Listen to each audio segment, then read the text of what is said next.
First and foremost, I want to give all honors and praises and glory belongeth to my Lord and Savior, whose name is Yahweh, Bahasham, Yahweh Shai, Bahasham, Waharakah Kwadash. The name of the Heavenly Father is Yahweh, and his son's name is Yahweh Shai. Okay? And double honor to the elder apostle of Great Millstone that teaches truth well, and to the hopeful elect across the globe, and to the few, the very few brothers and sisters listening and also learning across the globe.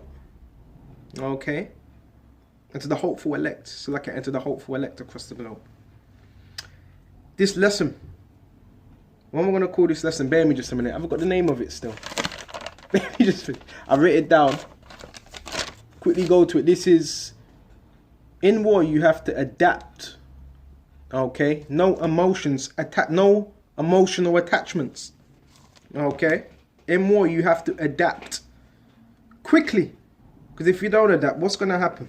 You're going to end up dying. And this is a war, spiritually first and physically.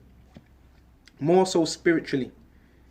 So I want to start off on Deuteronomy 20 and go to verse 5. And the officers shall speak unto the people, saying, what man is there that have built a new house and not dedicated it? Okay, in other words, committed yourself unto that particular thing. Okay, let him go and return to his house, lest he die in the battle, and another man dedicate it. They take it. Okay, so that's why we're not supposed to be what? Mentally joined onto anything that's around us. Because we know we're not even flesh and blood is going to inherit the kingdom of heaven. Verse 6, what man is he that hath planted a vineyard and have not eaten of it? Let him also go and return unto his house, lest he die in the battle with another man eat of it. So what's a vineyard? Where you're growing food. Okay. And what man is there that have betrothed a wife and have not taken her? Let him go and return to his house, lest he die in a battle and another man take her. So what is betrothment going to? What? Engagement. Okay, to betroth, to engage. Okay, which is what? Marry. Okay, which goes into what? Bedfellow, your spouse. Okay, unless another man take her, because these are the things that people think about. These are carnal thoughts. Okay. The officers shall speak further unto the people, and they shall say, what man is there that is fearful and faint-hearted? So if you're fearful and faint-hearted, that's going to cause you to make what? The wrong decisions. That's going to cause you to freeze. So when you're fearful and faint-hearted, you can't take any action. You can't be efficient in this truth. Because your fear is holding you back. What is he? There's a difference between the fearing Yahweh Shai, and fearing the things of this world. If you have that mentality, what if this happens? What if that happens? But I'm scared if this happens. That means you can't really be efficient in this truth. Because you're always worrying about the worst case scenarios. No, obviously we use discernment. But you have to believe that Yahweh Shai is with you. And through that faith, you're going to believe in that. See, there's a difference between the fear of the Lord Yahweh Shai and the fear of man. Oh, what does this person think? What does that? But what if this happens? That means now you're controlled by the fears of this world. Because the fear of Yahweh Shai will lead you what? To do this work, no matter where you are, no matter where you go.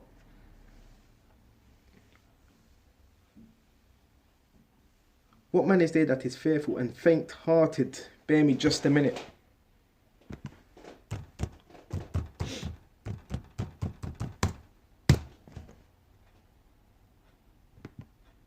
Okay. Here we go.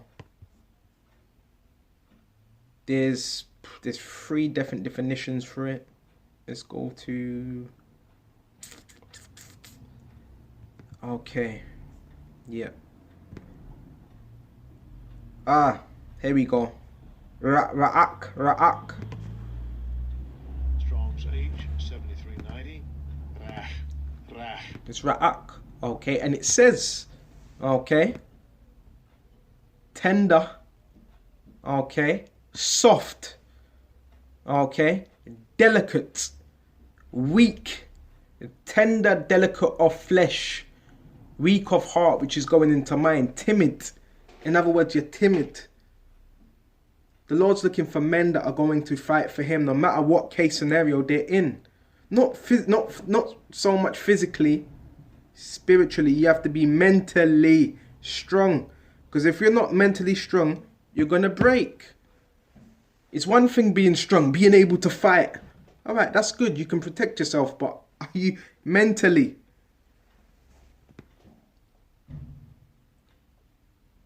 Implication: weak, faint-hearted, soft, tender-hearted are considered, which was considered a defect. Okay. Yahushua is looking for those that are going to stand up and fight. Give me just a minute. Okay, so let's go back to Deuteronomy 20, and we're on 8. Let him go and return to his house. So if you're in that spirit, it's better you just return back. It's better you don't even come. It's better you don't even come to camp. Not to sound bad, man. I'm not trying to discourage anyone, but it's better you don't come to, because you're gonna that spirit is contagious. Okay. Let him go and return to his house, lest his brethren's heart faint, as well as his heart. So that's showing you the spirit of doubt, the spirit of fearfulness, faintness. That can be contagious, because it wouldn't have said, lest his brethren's heart faint. They start getting weak. Okay. As well as his heart. Okay. So the scriptures is letting you know. You gotta be all about Yahweh Shai. You can't let nothing get in the way of that. Maybe just a minute. So we're done with that. We're gonna quickly, because I've got this in particular order. Let's go to Matthew 10 and 37, Baba Kashar. Because, you know, when you first come into this truth, I can't speak for everybody, but what's the first thing? The attachments, the relationships you had in the world, which they were really fickle, even with your family. Okay, let's go to Matthew 10.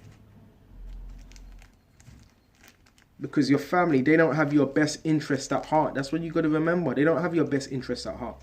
The people of the world, they don't have your best interest at heart. Okay.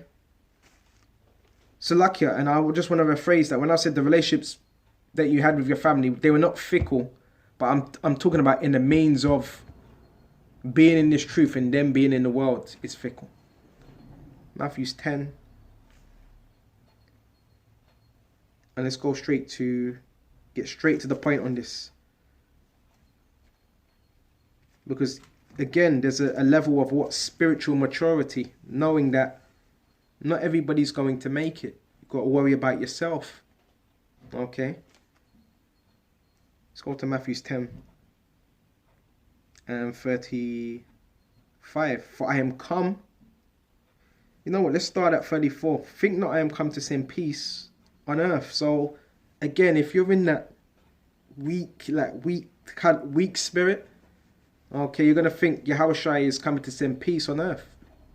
If you're in that Christianity spirit, that's what you're gonna think. I came not to send peace but a sword. So Yahushua is coming with a sword. And what's that sword gonna be for? Slaying. For I am come to set a man at variance. Variance goes into what? Indifference. Enmity. Friction. So this is what Yahushua is coming to do against his father. So it's Yahushua that causes that separation.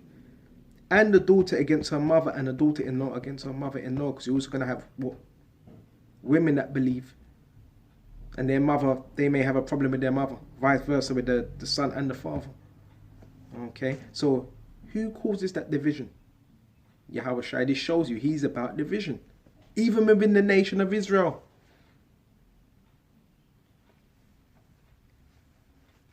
And a man's foes shall be they of his own household. So scriptures let you know, even in your own household, you may have a father or mother, whoever, auntie, whoever, that may be a foe. So that means the enemy of Yahushua.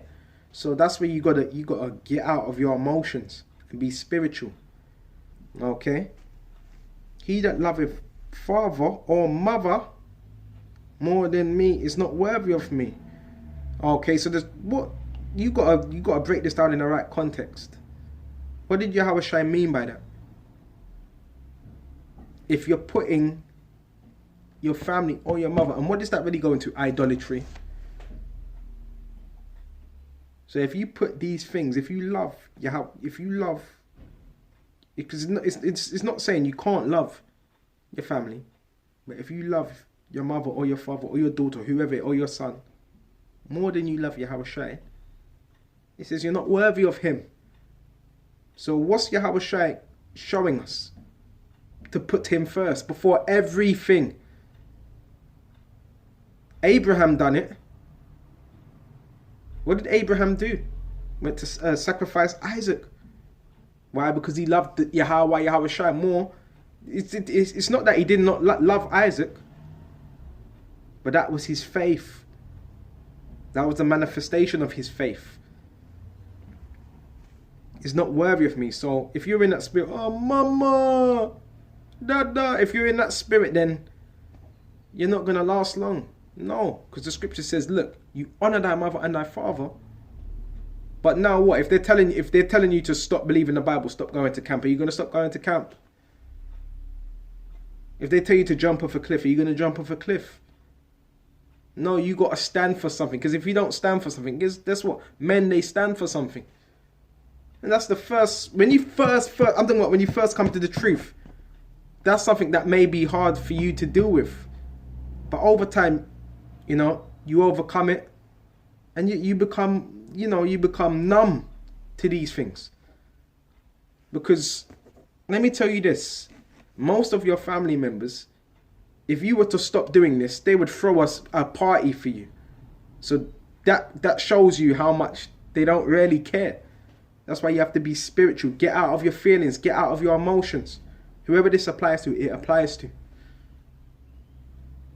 And okay, it's not easy for some. But that's one thing you have to get over quick.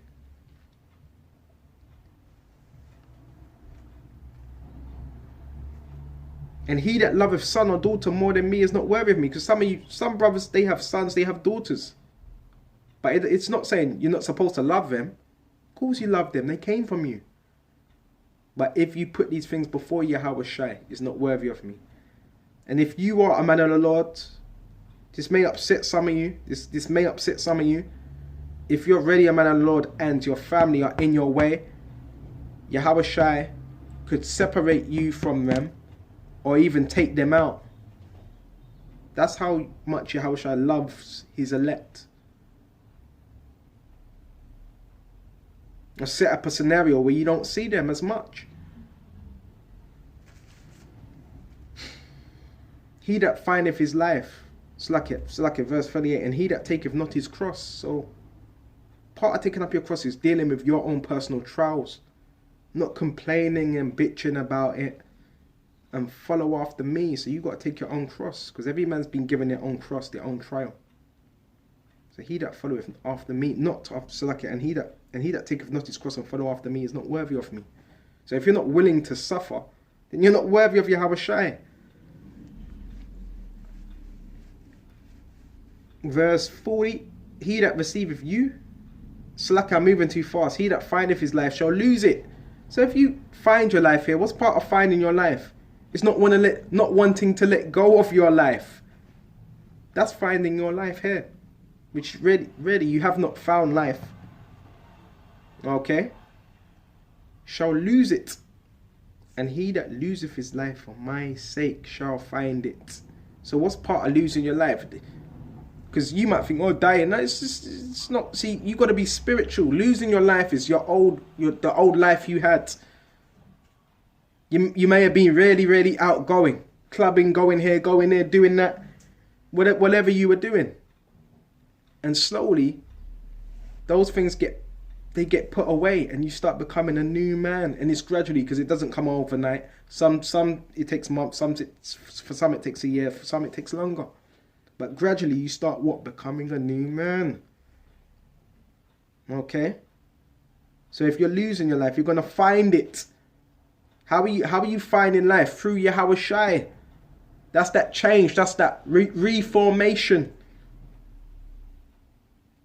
A lot of guys want to come into the truth, but they still want to live their old life.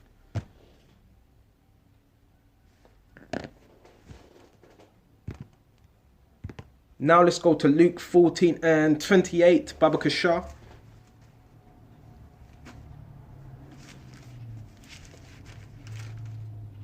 Luke 14 and...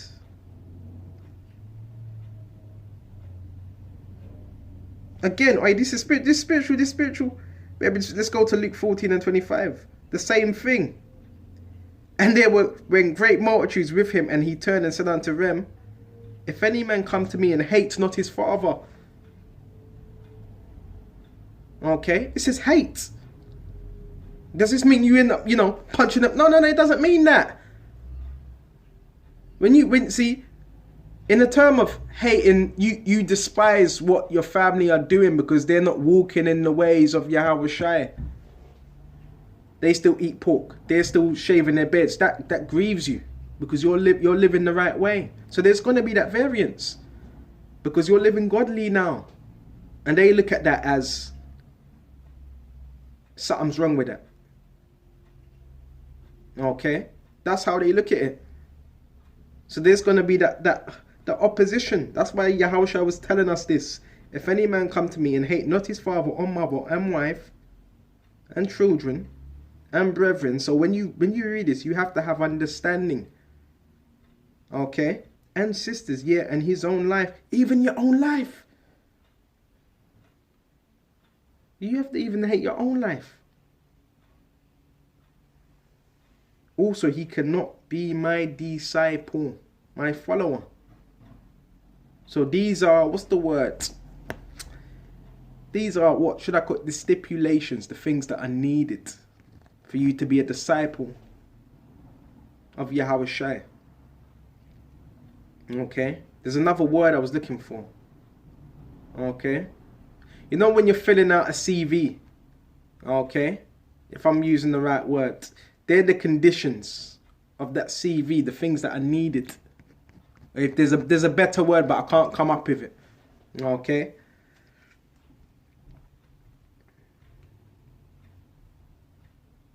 And whosoever doth not bear his cross and come after me cannot be my disciple. For which of you intending to build a tower? So, when you're building a tower, what are you doing? You don't just build out of nowhere. You count the funds. You make sure you've got enough equipment. So in this truth, we want to make sure we got the right equipment, using the right things, and the right budget. Sitteth not down first and counteth the cost, whether ye have sufficient to finish it. So what do? We count the cost. Have you got enough? Have you got what it takes? Some individuals don't do that. They just go head first. And they don't even realize what they're getting involved in. Some people just come into this because it looks good or it looks a particular way. I don't know. Maybe they had no friends in the world. No, if you came in for that reason, then eventually you're going to fall out. You have to know why you're doing this.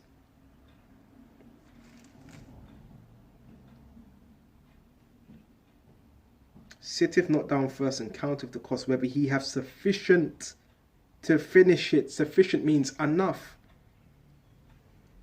Okay, when you're building, what you have a building budget. We're going to spend this much on the lamps, for electricity. The walls, it costs this much, about 500, 400. The cabinets, another 200.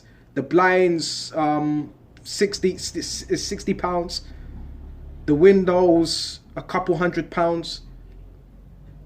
The different encasings, the woods, the back, all these different things. So you count the cost, you set yourself a budget, you write it down. This happily he have laid the foundation. What's the foundation? The groundwork. You started and is not able to finish it. And all that see it, behold it, begin to mock him. So what ends up happening? And you've seen this so many times. so many times when individuals, they start, but they don't finish. And what ends up happening?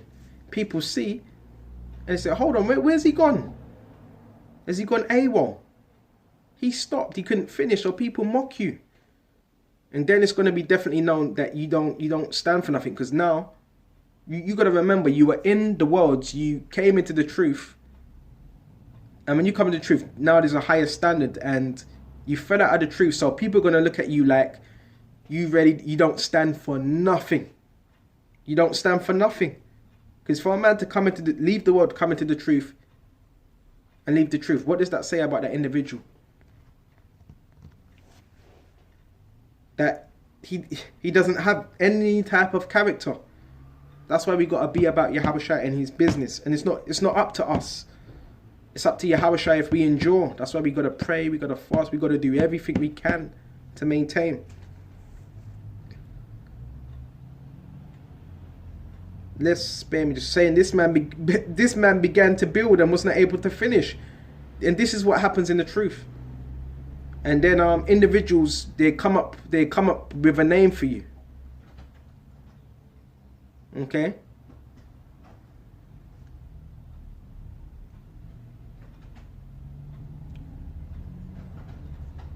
Bear me just a minute.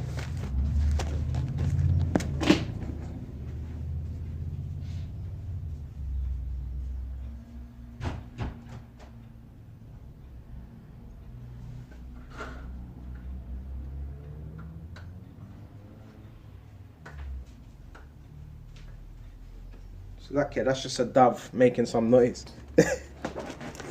Maybe just a minute.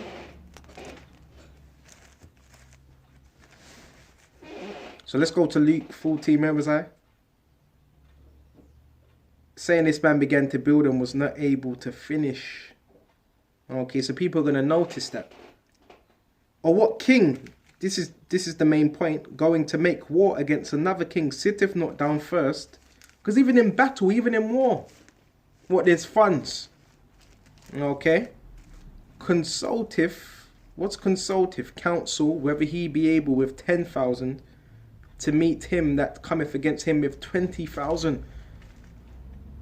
Okay, so in war, can I do this? Even though I've got 10,000, I'm going to get 20,000. They have more. Okay. Or else while the other is yet a great way off, he sendeth an ambassage and desire conditions of peace. Bear me just a minute. Baba Kashar. Very serious. Men just come into this truth head first, and they don't even realize what it's about until they're in the truth. And then it's too late. Oh, what did I get myself involved in? No, you're supposed to know that. A message sent by Embassy High Ranking Men Group H High Ranking Men. Yep. Bear me just a minute. Embassy, a group of high ranking men and desire conditions of peace. Okay, because if you ain't got enough to go to war with this 20,000, what you may send other mighty men to to desire conditions of peace, because you can't defeat this army. Okay. So likewise, whoever he be of you that forsaketh not all that he have, he cannot be my disciple. So certain individuals will even read this and say, well, does that mean you can't have a car? Does that mean you can't have jewelry? Does that mean you can't have a TV? Does that mean you cannot have a refrigerator? No. It says, likewise, whosoever he be that cannot forsaketh all that he have, he cannot be my disciple. And even when you go into that parable with the individual, he said he done all things. Okay, but he went away sad because he had many possessions. Remember, everything we're reading is spiritual. Everything. So what was the things he could not let go of? See, what's the things that men can't let go of in this truth? Vainglory, the love of the world. Okay? Because obviously, if you're doing the work and Yahushua, he's dealing with you, then obviously you're not of the world. So what things was it speaking of? The things in the world. Vainglory, popularity, Because this man had done all, he had done all the other things. He was charitable. He was boasting about he pays tithes, he does this, he knows this. So he that forsaketh not all that he hath cannot be my disciple. And a lot of men, they're not willing to do that. Those of you with 1,000 subscribers, you're not willing to forsake all that. You're trying to save your life. You're trying to hold on to your channel. That's you trying to save your life. So you see how this truth is very, very spiritual.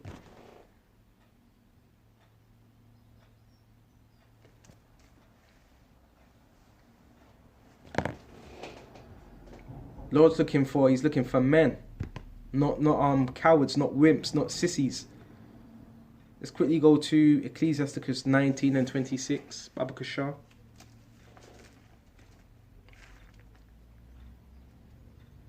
Because if I had that mentality, guess what? I wouldn't do anything. I wouldn't make a move, man. You're too scared to make a move. And Yahushua said the laborers are what? Plenty. And the harvest is plenty, but the laborers are few. There should be brothers. Really, there should be brothers out on every town, especially in London, every town, every borough. Okay? A man can say he has all... Oh, I ain't got the Apocrypha. A man can say he has all this faith, but he ain't doing nothing. Okay, to work on that faith. Ah, man. Shit. Can't find it. Well, you know what that scripture says? A sinful man will not be... bear me just a minute. There it is, a sinful.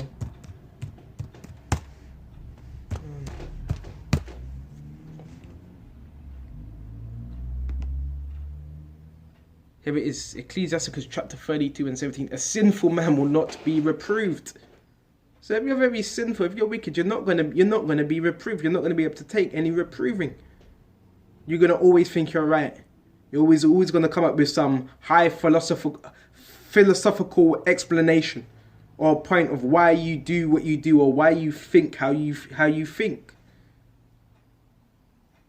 And that's a sign of what? Immaturity. Okay, someone that doesn't want to be reproved. But findeth. So if you're trying to find something, you're trying to come up with your own reason why you do what you do, or whatever it is. But findeth an excuse. What's another excuse? Word for excuse. A reason according to his own will. So if you're wicked, if you're a sinful man, you're going to find an excuse of why you shouldn't fulfill your measure. Why you should not fulfill your lot as a man of the Lord. So when particular things are brought your way, like how comes you're not doing videos? How comes you're going missing? You're going to be making excuses. Okay? According to what? His own will. According to your will. According to what you think things should be. And what's that? That's pride.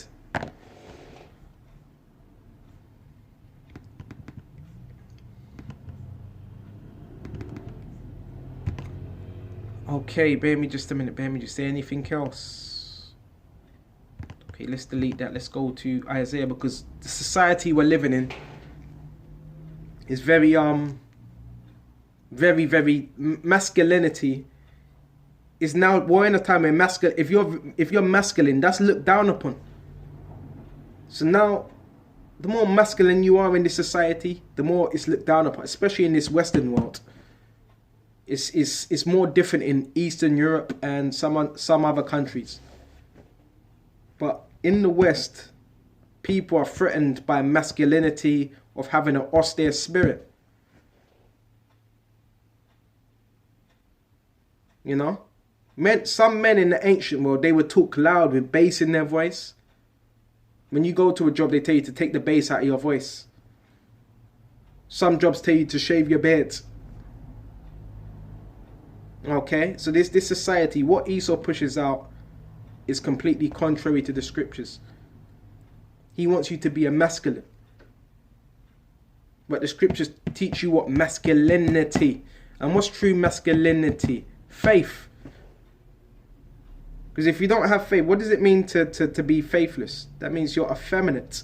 Effeminate means what? Faithless. Bear me just a minute. Bear me just a minute. Bear me just a minute.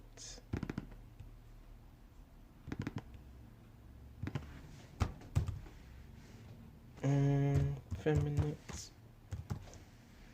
Very weak society. Why ain't it coming up? Bear me just a minute. See if we can get this word up.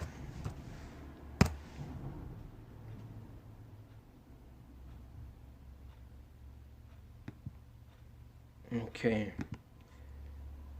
Go into that word effeminate.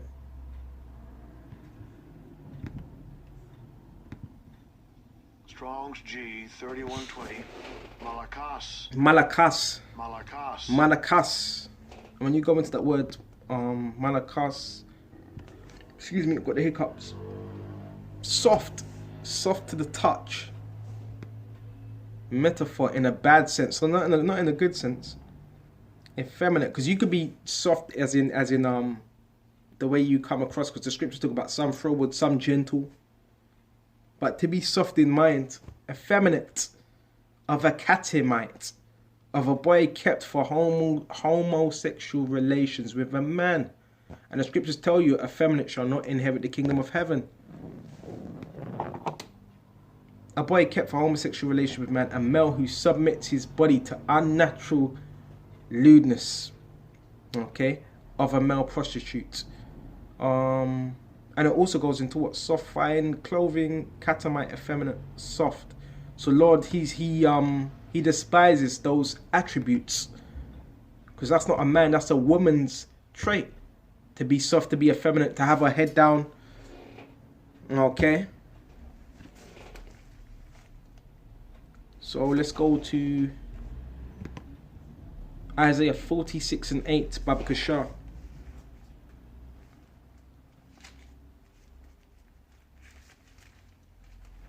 The fear you're supposed to be controlled by is the fear of Yahweh Shai. And that's what's going to cause you to what? To serve him. The fear of man, that bringeth a snare. It keeps you trapped. It keeps you still. It keeps you frozen. Isaiah 46:8. Remember this. Remember from your mind and show yourselves. If you're showing yourself, you're presenting yourselves. Men.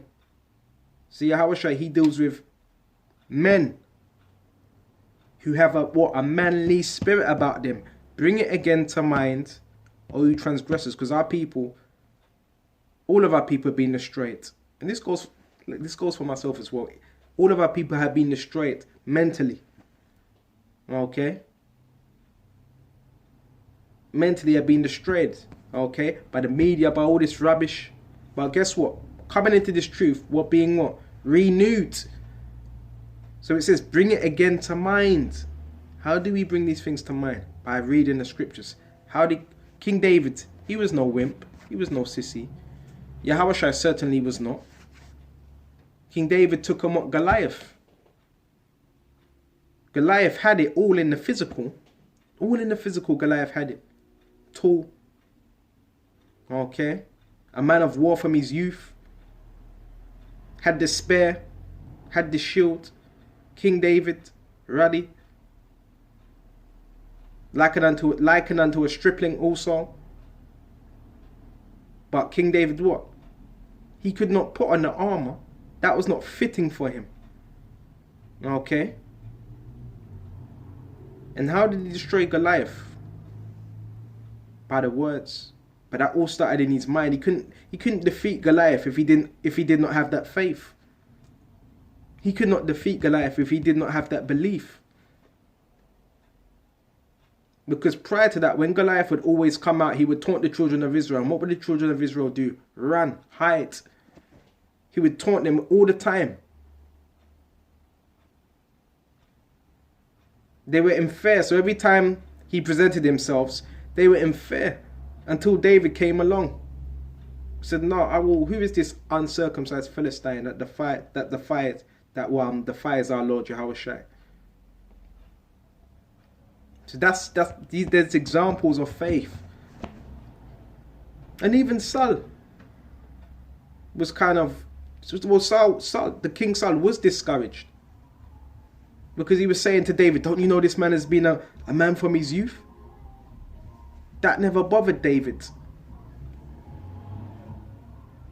That never bothered him. Okay? Because he had that faith. He was showing himself as a man. Okay?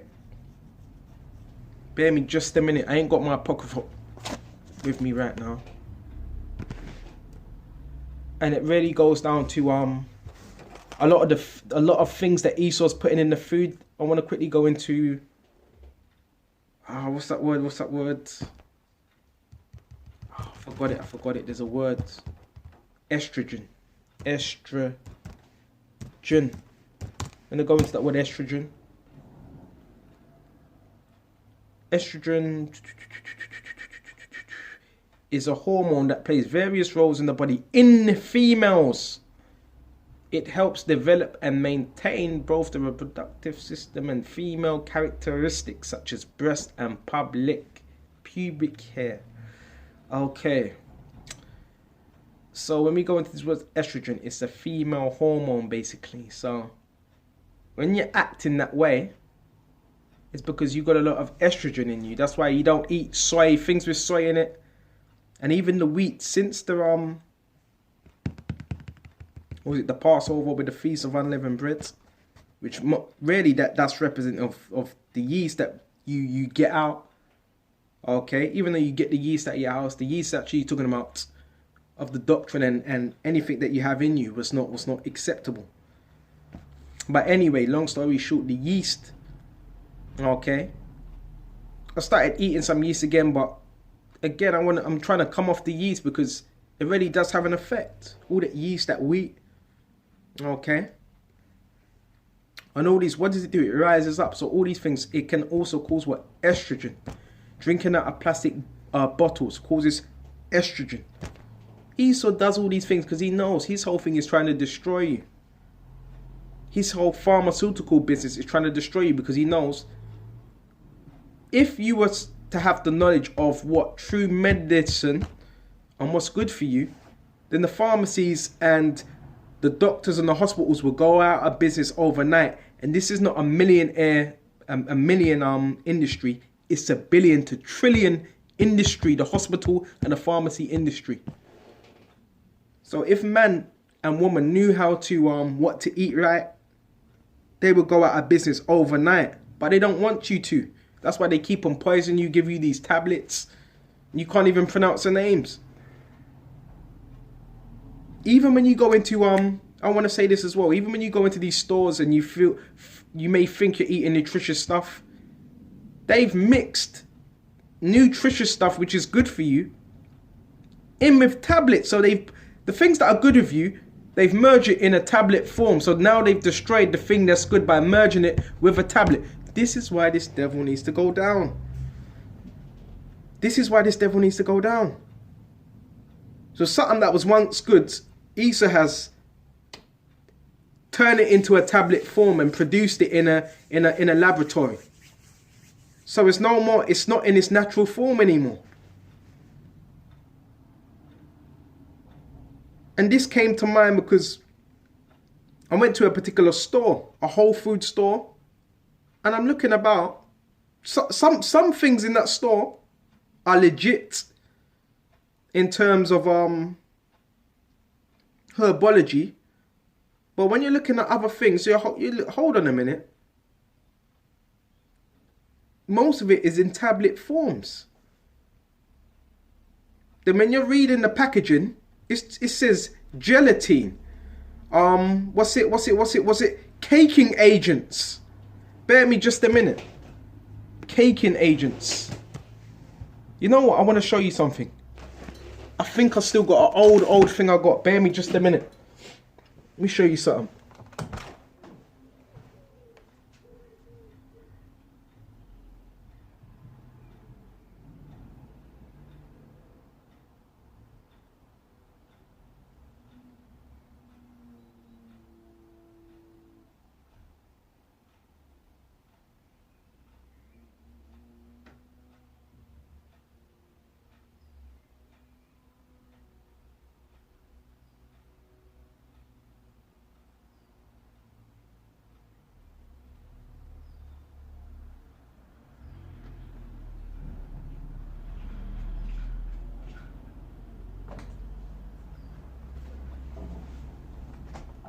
Okay.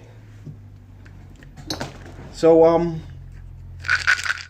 this is one of the things I got. This is like from, man, I don't know, 2 or 3 years ago, and maybe even longer. I think 2 or 3 or 4 years ago I got this, and right here this says high strength Holland and Barrett's zinc. So this is supposed to be zinc, which zinc is what?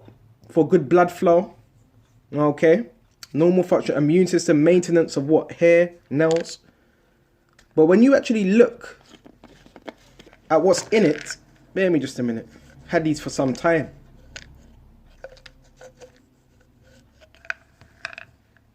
Have a look at that. It's in a tablet form. Okay, in a tablet form, and it says 15 milligrams of zinc. But when you go into the ingredients, bulking agents. Okay, bear me just a minute. Decalcium, phosphate, microcrystalline, cellulose, zinc crocronate, anti-caking agents, magnesium stearate, silicone dioxide. So let's quickly go into that word, bulking agents. Oh my gosh.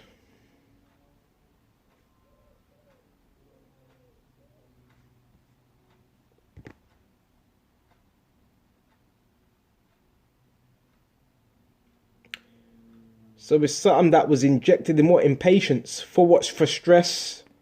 Okay. Bulking agents can consist of synthetic materials of bovine collagen. Oops, what's going on here? The substance is injected into the urethral wall to aid referral closure. Okay. So these bulking agents, they put these things. Let me just a minute.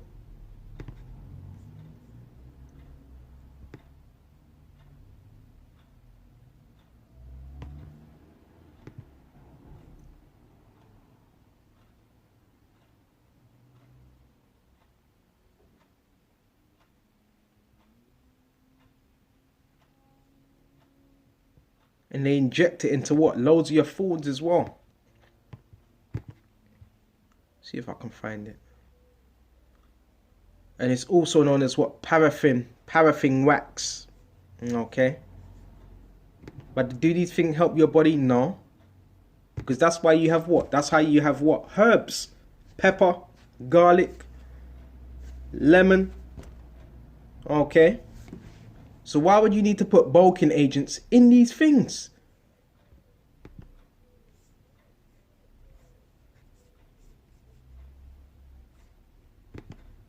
Bear me just a minute.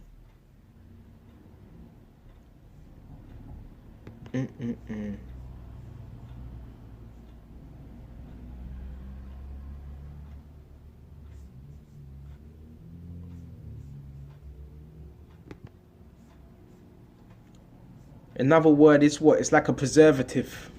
Okay. Basically, it's just preservatives. Okay, to preserve food. Because most of the food that are in your stores, how long are they there for? A very, very long time. You got food that's been in stores for a year that has not moved. Longer than a year. Okay. So we done with that. And this I bought a couple weeks ago. If you can see it properly. Okay, this is known as ginseng. Siberian ginseng, the proper one. And this is what in a watery form, liquid form. Brilliant, really good, really, really powerful. Okay, Siberian ginseng extract. Okay. Which has vegetable in it, glycerine, purified water, Siberian ginseng extract. But the only thing, what they've done to it to mess it up is to change the color. What have they done?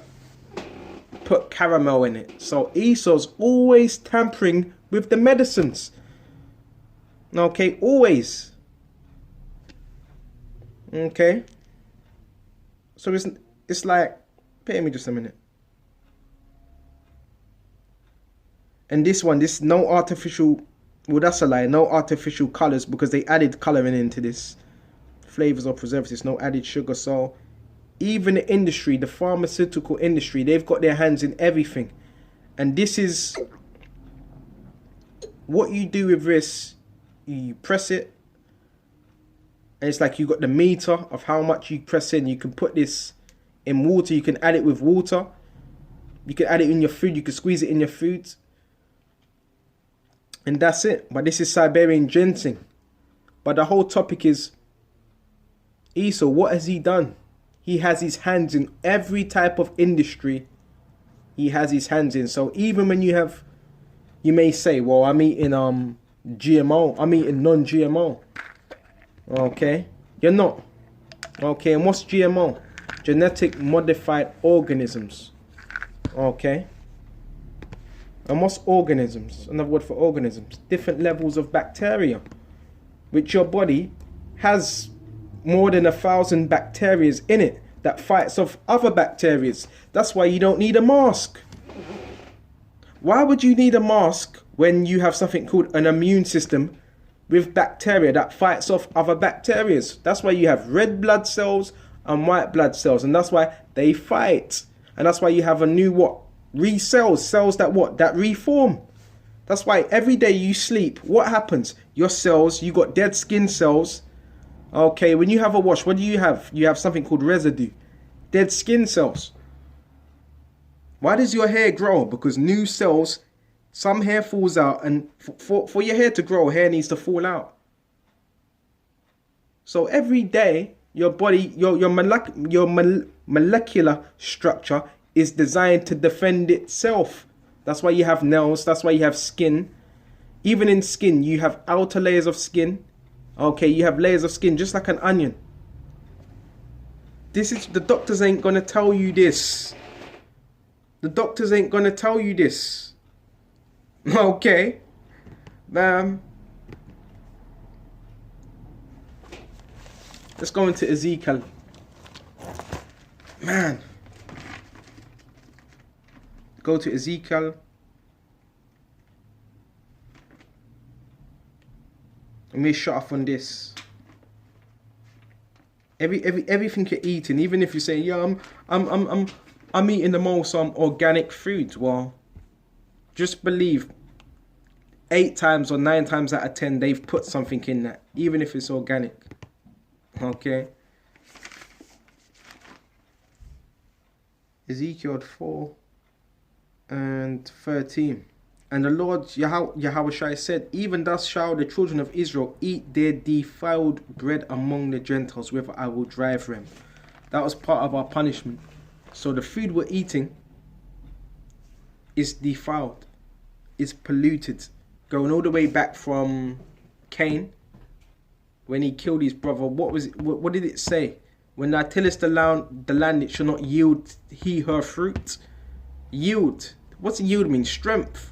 So with the fruit from back then, even the earth is, even the ground and the land is cursed. So if the land is cursed that we're eating out of, even in that, it's not going to fully produce this. That's why we need the new kingdom. That's why we need Yahweh Shai. And that's where the new covenant Yahweh Shai comes into play. Everything's going to be renewed. So even if you're eating the best food, it's still contaminated. Okay. So with this lesson, I really hope this was edifying. I know I went to a whole load of different topics, but I hope this was edifying. And until the next time, Shalom to the hopeful elect. Shalom.